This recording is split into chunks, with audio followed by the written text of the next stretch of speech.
Em 13 de maio de 2026, a Folha de São Paulo publicou a seguinte manchete: dívida pública acima de 71,5% do PIB força BC a elevar mais a Selic, diz pesquisa. Leia essa manchete com atenção.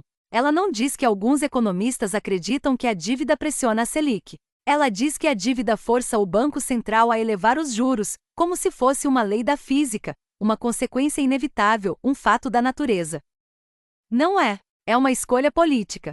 E essa distinção é a diferença entre jornalismo e propaganda financeira. O Brasil tem hoje uma dívida bruta de 80,1% do PIB, já acima do patamar crítico alardeado pela manchete, e uma Selic de 14,5% ao ano, com juros reais de 9,2%, os segundos mais altos do mundo, e a dívida continua crescendo. Por quê? Porque são os próprios juros que a fazem crescer. O Banco Central do Brasil confirmou em seu próprio comunicado: o aumento de 1,4 ponto percentual da dívida em 2026 veio dos juros nominais. O déficit primário, os gastos com saúde, educação e programas sociais, reduziu a dívida. Os gastos não são o problema. Os juros são o problema.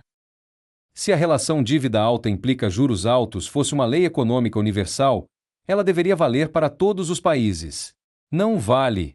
O Japão carrega uma dívida de 232% do PIB, quase 3 vezes a do Brasil, e opera com juros reais negativos de menos 2,1%.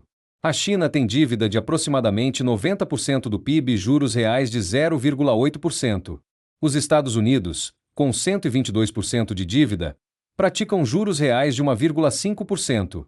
A Alemanha, com 63% de dívida, opera com 0,5% de juros reais. O único país com perfil semelhante ao Brasil, alta dívida combinada com juros reais altíssimos, é a Argentina. E todos sabemos como termina a história argentina: FMI, default, colapso, recomeço.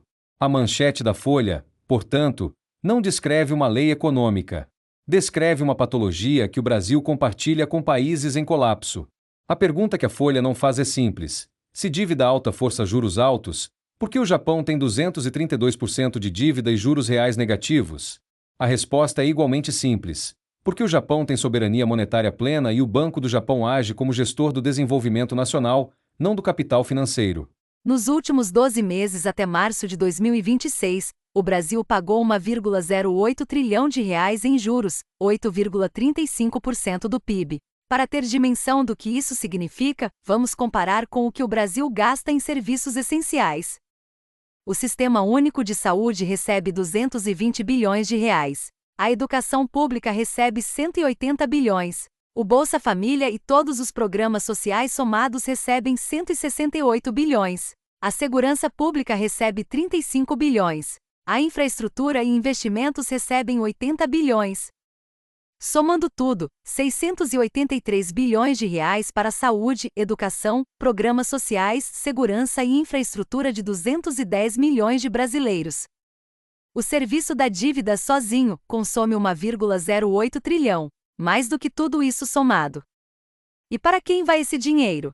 Para bancos, fundos de investimento e detentores de títulos públicos, a maioria deles com ativos offshore, especulando o câmbio com o patrimônio que o Banco Central protege com juros altos. Cada 1 ponto percentual de aumento da Selic adiciona mais de 50 bilhões de reais ao serviço da dívida, pagos pelo contribuinte, recebidos pelo sistema financeiro. Isso não é política econômica. É o maior roubo de impostos da história do Brasil, feito dentro da lei, com a cumplicidade da mídia que o apresenta como inevitável. Brasil e China operam com o mesmo tripé macroeconômico implantado em 1999: câmbio flutuante, metas de inflação e superávit primário. Os resultados são diametralmente opostos. Por quê? Porque a gestão é inversa. No Brasil, o câmbio flutua livremente sem intervenção do Banco Central. O real se desvaloriza. A inflação importada sobe. O Banco Central responde elevando a Selic. Os juros altos atraem capital especulativo de curto prazo. O real se aprecia artificialmente. O ciclo recomeça, e a cada rodada, o sistema financeiro lucra e o contribuinte paga. O lucro vai para o exterior. O prejuízo fica no Brasil. Na China, o Banco Popular da China intervém ativamente no câmbio, vendendo reservas quando o yuan está fraco e comprando quando está forte. A inflação é combatida pelo lado da oferta, estimulando produção, não destruindo demanda. Os juros reais ficam em 0,8%. A economia cresce 5% ao ano. O lucro fica no mercado interno. A diferença não é ideológica, é técnica. O tripé de 1999 foi desenhado para que o câmbio gerenciasse o balanço de pagamentos e os juros gerenciassem a demanda interna. No Brasil, o câmbio foi abandonado e os juros passaram a fazer o trabalho de dois instrumentos, com custo fiscal de 1,08 trilhão de reais por ano. O câmbio neutro, uma banda cambial com intervenção ativa do Banco Central, resolveria o problema sem cortar um centavo de saúde ou educação. Com juros reais de 2%, o serviço da dívida cairia para 260 bilhões, liberando 820 bilhões por ano para o Brasil real. O Banco Central do Brasil não é uma entidade independente no sentido de ser autônoma em relação ao povo brasileiro. É um gestor fiduciário, administra a moeda e a política monetária em nome de 210 milhões de brasileiros. Seu mandato constitucional é garantir a estabilidade do poder de compra da moeda e o pleno emprego.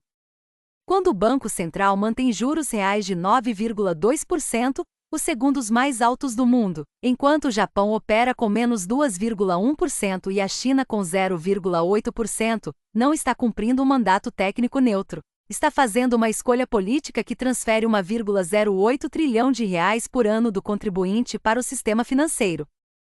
Isso é desvio de finalidade de verbas públicas.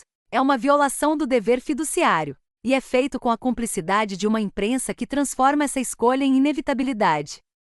No mesmo dia em que a Folha publicou sua manchete, a Agência Brasil publicou reportagem com 3 economistas de peso da UFRJ, da UF e da UNB, com análise diametralmente oposta. São os juros que causam a dívida, não os gastos.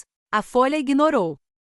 A pergunta que todo brasileiro deveria fazer ao ler a manchete é simples: se dívida alta força juros altos, por que o Japão tem 232% de dívida e juros reais negativos?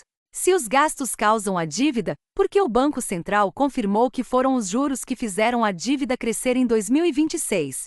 Se não há alternativa, por que a China usa o mesmo tripé com juros de 0,8% e cresce 5% ao ano? A manchete da Folha não é jornalismo econômico.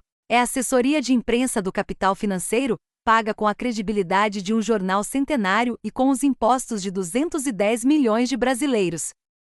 Isso não é direita versus esquerda. É o sistema financeiro versus o Brasil.